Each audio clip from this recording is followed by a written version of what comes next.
Okay, today's lecture is on multiplication rule.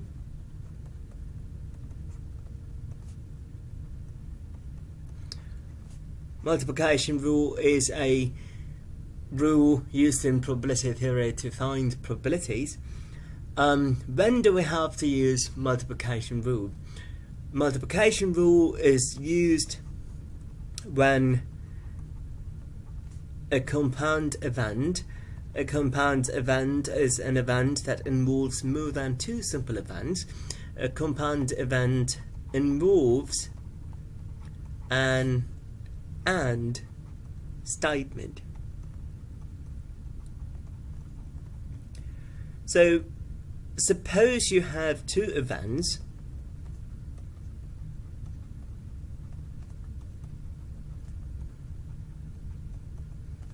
A and B, and let's say that you know the probabilities of A, B happening in some form, and we are interested in finding the probability of A and B occurring simultaneously.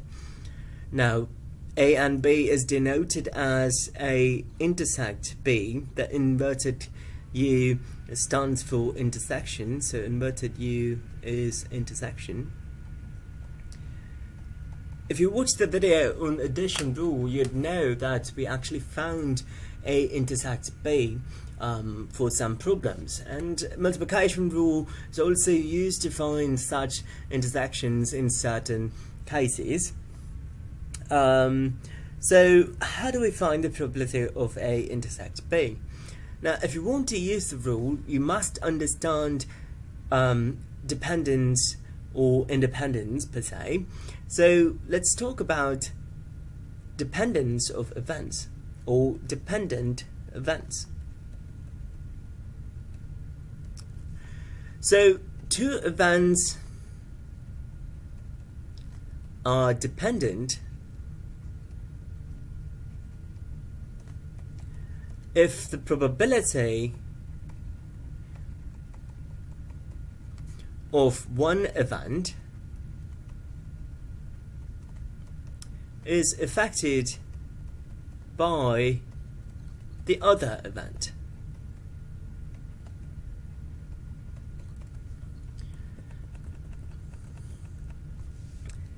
So in most cases, multiplication rule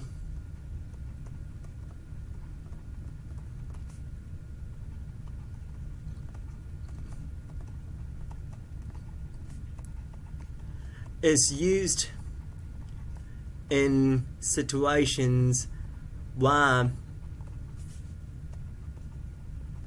the events are carried out in trials.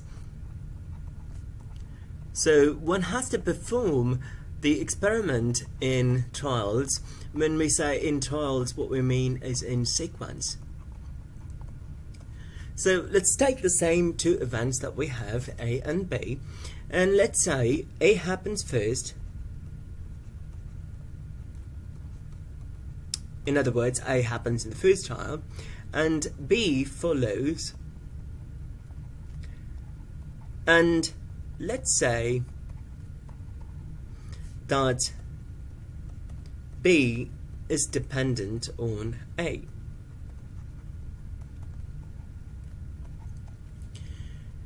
So if that is the scenario, A is going to happen first and the event B would follow, and B is dependent on A, and we want to find the probability of A and B. The probability of A and B could then be given as the probability of A times the probability of B, given the fact that A already occurred. Now we use this notation to denote that B is dependent on A. So I'm writing this notation merely to indicate that B is affected by A. In other words, that the probability of B is changed or affected somehow by the probability of A.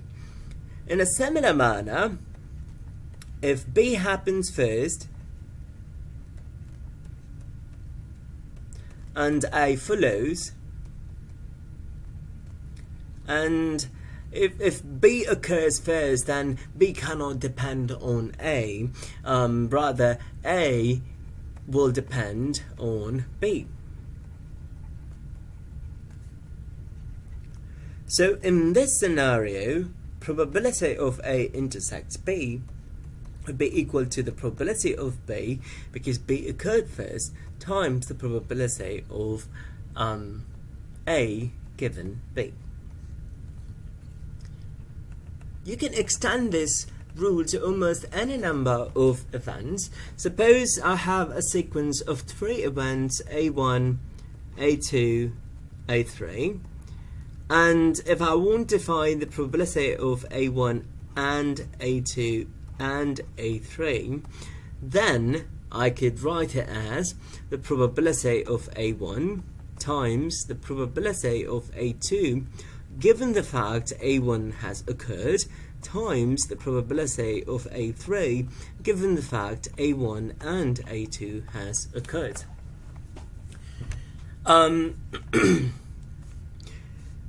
You can modify this statement and say A1, A2, A3 are 3 events in a sequence, but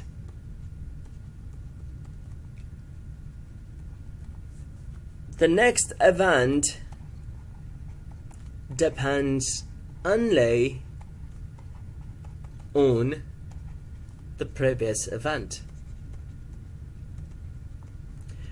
If I stated that, then the probability of A1 intersect A2 intersect A3 would be equal to the probability of A1. A1 does not depend on any other event, so it stands by itself, times the probability of A2 given A1 times the probability of A3 given A2.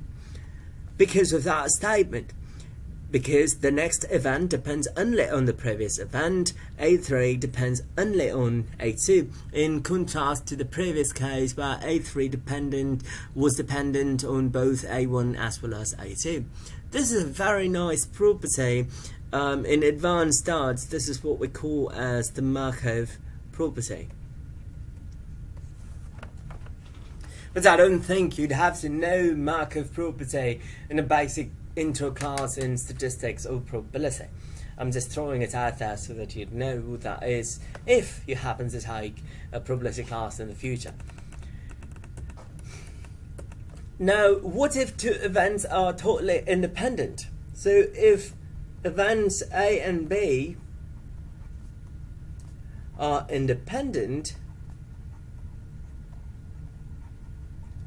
then the probability of A intersects B is just equal to the probability of A times the probability of B, because B has nothing to do with A.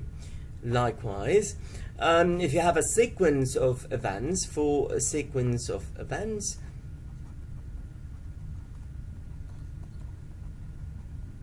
the probability of A1 and A2 and A3 and ... all the way up to AN would just be equal to the probability of A1 times the probability of A2 times the probability of A3 ... multiply everything up to the probability of AN. We call it the multiplication rule because of the probabilities which are being multiplied. Now, a very important concept here is conditional probability.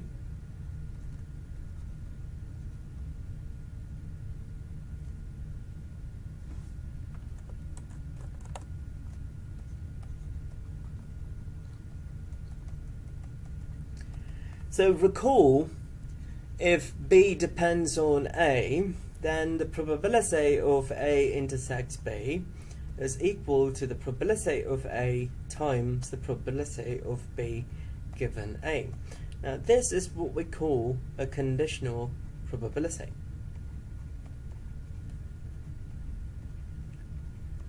Because the probability of B is conditioned on the fact that the event A has already occurred.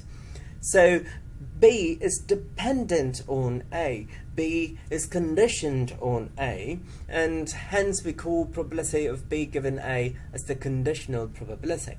Now, if you know the probability that A and B would occur simultaneously, and if you know the probability of A, you could find the conditional probability of B given A using this simple formula. It is the probability of A intersects B divided by the probability of A. Conditional probabilities occur only when we have dependence. If you don't have dependence, then there is no need for a conditional probability. I'm going to do a simple example. Suppose you roll a four-sided die in 5 trials. What is the probability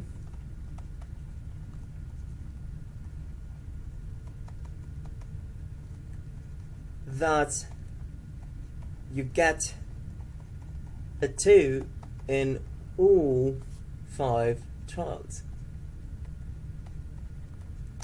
So if I want to get a 2 in all 5 trials, this would mean that I have a 2 in the first trial, and a 2 in the second trial, and a 2 in the third trial, and a 2 in the fourth trial, and a 2 in the fifth trial. And I want to use the multiplication rule. Now, multiplication rule for compound events are quite straightforward when compared to the addition rule, because if you have 5 events in addition rule, then the rule itself is quite lengthy. But we don't have that issue with multiplication rule. It's quite straightforward, it's easy. Now we have to ask ourselves a question: if the events of getting a 2 in each trial, if they are dependent on each other, or if they are independent. So clearly, since we are rolling a four-sided die, just because you rolled a 2 once does not mean the die is going to automatically not result in a 2 or result only in a 4 after the first time you roll a 2. So clearly the trials are independent, so this would just be equal to the probability of 2 in the first trial times the probability of 2 in the second trial times the probability of 2 in the third trial times the probability of 2 in the fourth trial times the probability of 2 in the fifth trial. Since this is a four-sided die, the sample space is 1, 2, 3, 4.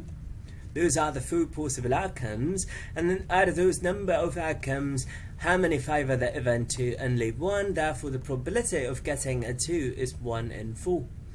So this would equal to 1 over 4 times 1 over 4 times 1 over 4 times 1 over 4 times 1 over 4, which would be 1 over 1024.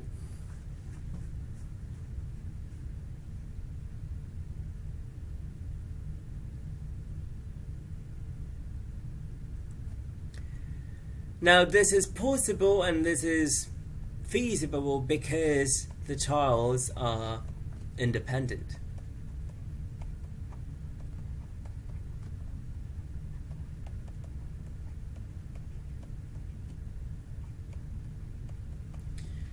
Now, the same problem, but if I stated this instead, what is the probability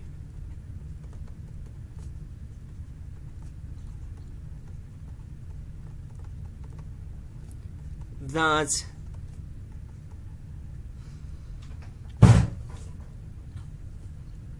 you get a 2 in the first and last trials only? So we roll it 5 times and I have to get a 2 only in the first and the last trial. So what is the probability of such a sequence to occur?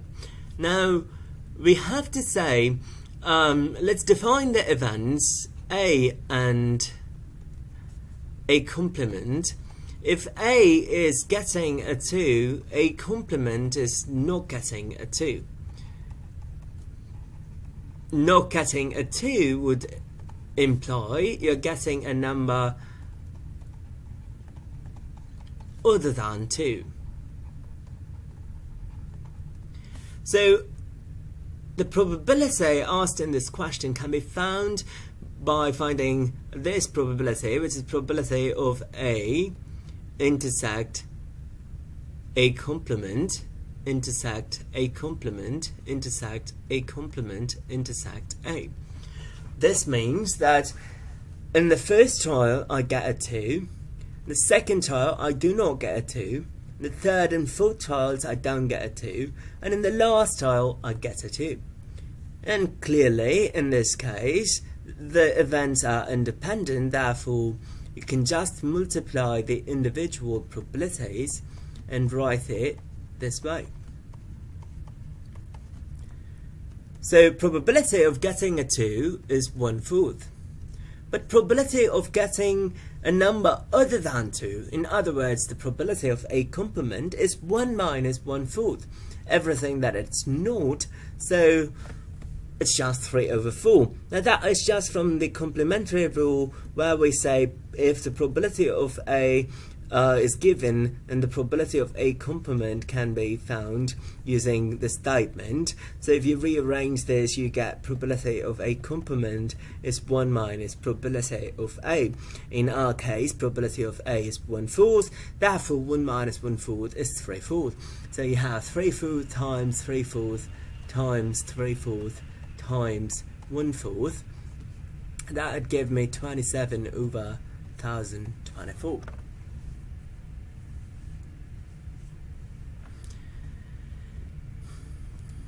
Okay, now we'll do one last problem before we move into a case where we don't have independence.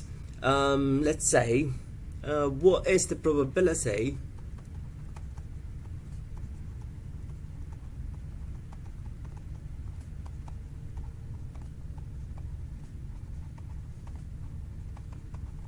to get at least 1, 2 in 5 trials?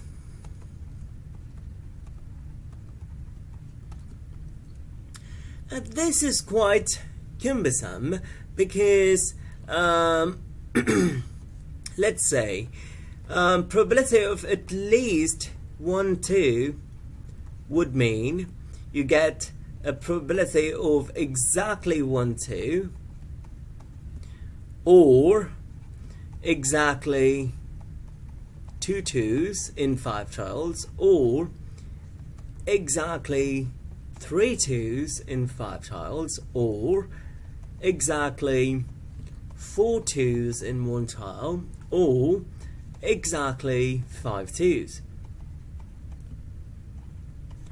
Now, since OR is used, we must use the addition rule, and clearly if this event is what we are looking at, then it is jointly and pairwise disjoint from every other possible event.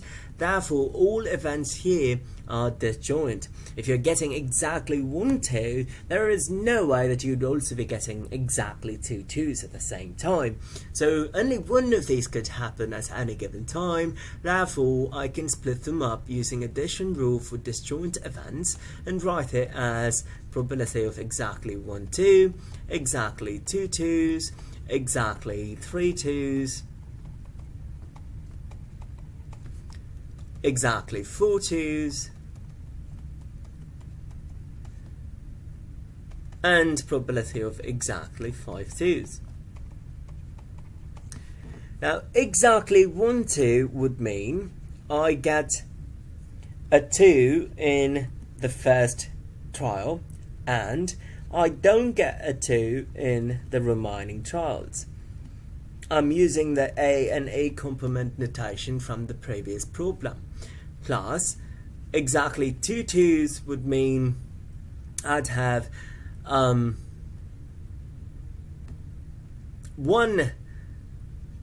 in the first trial 1, 2 in the first trial and another 2 in the second trial, and in the remaining trials I don't get a complement. And so on up to the last one.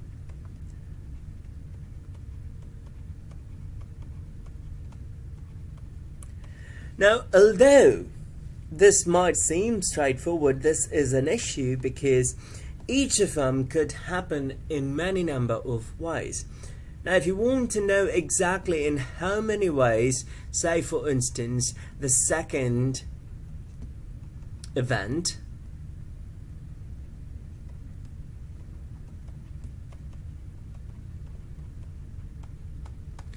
if you want to know that, you must know combinations and counting rules to identify exactly the number of possible ways, because just finding the probability is not sufficient. You have to multiply it by the number of possible ways that that particular event could happen.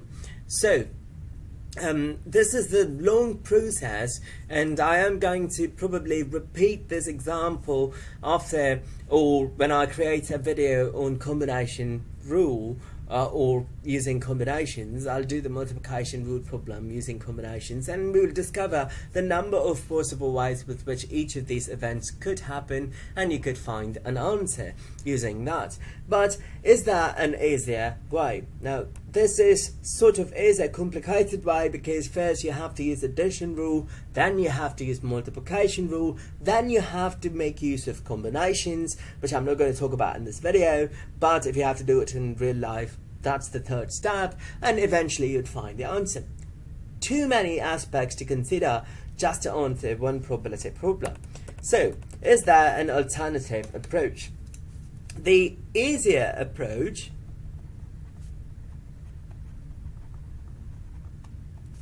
is to use complementary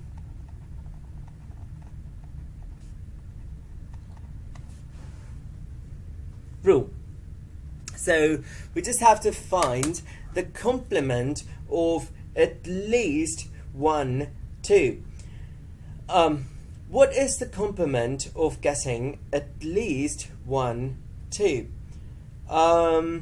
If you think about it, the complement of at least 1, 2 is getting no 2's at all, because getting a 2 would mean getting exactly 1, 2, or getting at least 1, 2 would mean you either get 1 or more. So 1, 2, 2 2's, 3 2's, or 4 2's. The complement of this in 4 2's or 5 2's, the complement of that is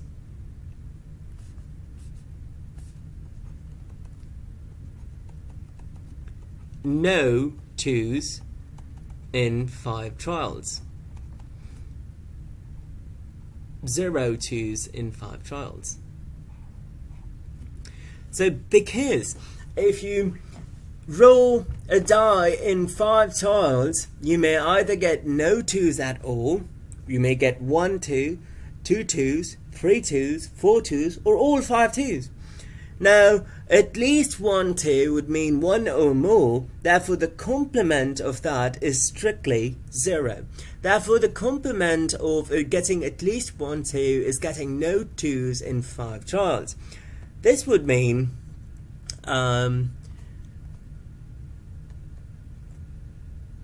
probability, I should probably use a different notation here, I'll call it A5. Probability of at least 1 2 in 5 trials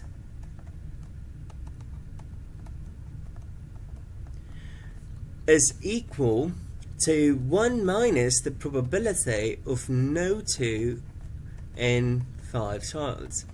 No 2's. So what I'm trying to find is probability of A5. I can find it by finding the probability of A5 complement. what is probability of A5 complement using the same notation that I used in the previous part. This is nothing but getting not a 2 in the first trial, no 2s in the second trial, no 2s in the third trial, no 2s in the fourth trial, and no 2s in the fifth trial. So this would be 1 minus the probability of a complement times the probability of a complement times the probability of a complement, and 5 times. That would just give me an answer of 1 minus 3 over 4 is the probability of not getting a 2, and you want to have the same thing in all 5 trials. Therefore you multiply 3 over 4 5 times by itself, so you end up getting 1 minus 3 times 3 times 3 is 27, 81, 243 over 1024.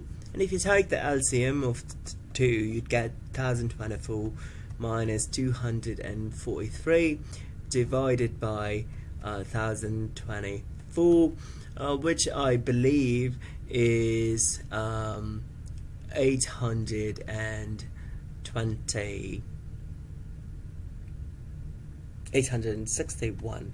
Excuse me, I believe it's 761 over 1024. Okay, so then now that is an easier way to find that probability. Now, if you can take the hard approach, which is stated here, and find the number of possible ways, and then use the addition rule, and you will get the same answer as 761 divided by 1024. Now, I am going to do this problem in a different video using combinations while I talk about combination rules and combinations and the number of ways to choose n r items from n items. But for now, this is the easy approach using multiplication. So I did 3 cases where the events were independent of each other. Now here is a scenario in the second example.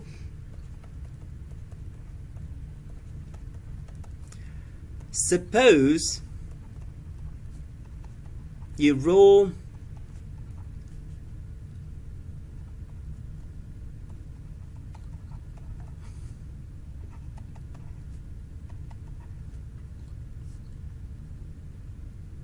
in 5 trials, a full-sided die in 5 trials, and the next outcome is dependent on the previous outcome.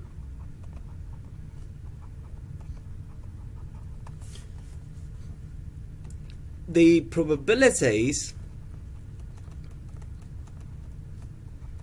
of getting an outcome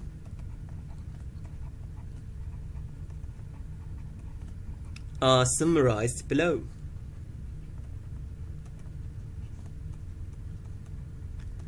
Suppose the first outcome, or the first trial, you get 1, 2, 3 or 4, then the next trial you can also get 1, 2, 3 or 4, and the probabilities of getting a 1, 2, 3 or 4 in subsequent trials is given by this probability matrix. So let's say if you roll a 1, the chances of you rolling a 1 again is 1/2. If you roll a 1, the chances of you rolling a 2 is 1/4. A 3 is 0, and 4 is 1/4. And if you roll a 2, the chances of you rolling a 1 is, let's say it is 1/2, and rolling a 2 is also 1/2, the rest is 0. If you roll a 3, the next roll would always be a 3 with certainty, and if you roll a 4, you would either get a 2 or a 4, and the rest would be 0. So you may either say first trial or the previous trial. And let's also impose a condition that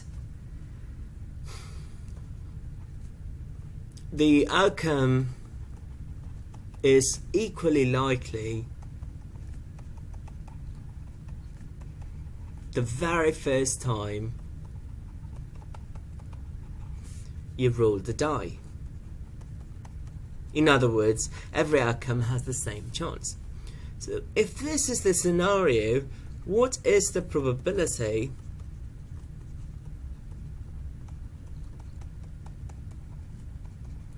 that you roll a 2, another 2, a 2, and a 3. In that sequence. So you have to get a 2 in the first trial, 2 in the second trial, 2 in the third trial, 2 in the fourth trial, and a 3 in the last trial. So probability of 2 and 2 and 2 and 2 and 3 is clearly the events here are dependent. In other words, the first time you roll a 2, the outcome is equally likely. But the next outcome is dependent on the fact that you rolled a 2 in the previous trial. And the third trial, if you roll a 2, it is actually dependent on the fact that the previous trial was a 2. And the fourth time you have 2 given 2, and in the last case you get a 3 given the fact in the fourth trial you rolled a 2. So first time it is equally likely, so the probability is 1/4. Now that you rolled a 2, what are the chances that you get a 2 again? This is where the dependency matrix comes into play. If I roll a 2 in the previous trial, the chances of me getting a 2 again is 50-50. I'm using this table and I'll pick the value as 1/2. So that probability is 1/2. The next outcome is dependent only on the previous outcome. So if I roll a 2 this time, what are the chances I get a 2 the next time? It is also 1/2. The same thing for the last case, but when I come to the fifth trial, which is the very last case, what is the probability that you get a 3 or roll a 3 given the fact you just rolled a 2? Well, if you roll a 2, the probability that you'd get a 3 is never going to happen. This die does not behave in that way. So this probability is 0. Therefore, the entire probability is actually 0. So clearly, in this case, the events are dependent. I'll do one more example. Similar to what we did with the independent case, what is the probability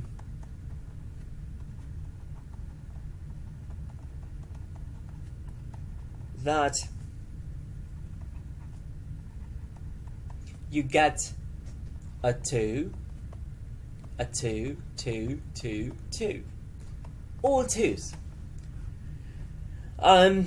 Well, this would mean you have to find the probability of 2 in the first trial, and a 2 in the second trial, and a 2 in the third trial, and a 2 in the fourth trial, and a 2 in the fifth trial. This would also mean that you get a 2 in the first trial times, using multiplication rule. You get a 2 in the second trial given the fact you had a 2 in the first trial, the previous trial, times. You get a 2 in the third trial given the fact you had a 2 in the second trial, times. You get a 2 in the fourth trial given the fact you had a 2 in the third trial. Get a 2 in the fifth trial given the fact you have a 2 in the fourth trial. Now this is strictly Markov because every trial is dependent only on the previous trial and no other trials. So the very first time I roll the die, I have a chance of 25% to get a 2 because I'm rolling a full-sided die. But the second time I roll a 2, its probability is determined by this matrix. So once you roll a 2, the next time that you'd get a 2 is 1/2. So that probability is 1/2.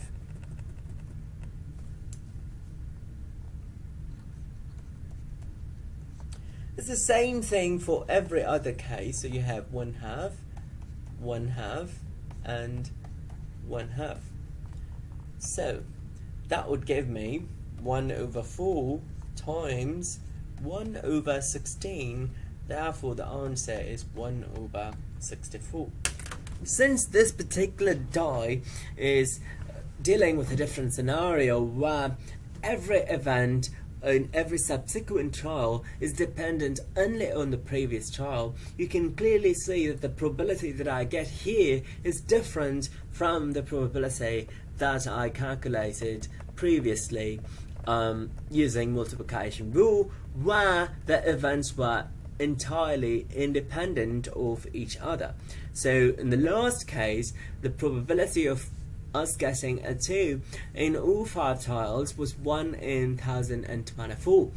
But since I changed the design of the experiment, and since I stated that if I rule a 2 in the very first trial, the chances of me getting a 2 again is quite high, this time the probability is not 1 in 1024, rather it is 1 in 64.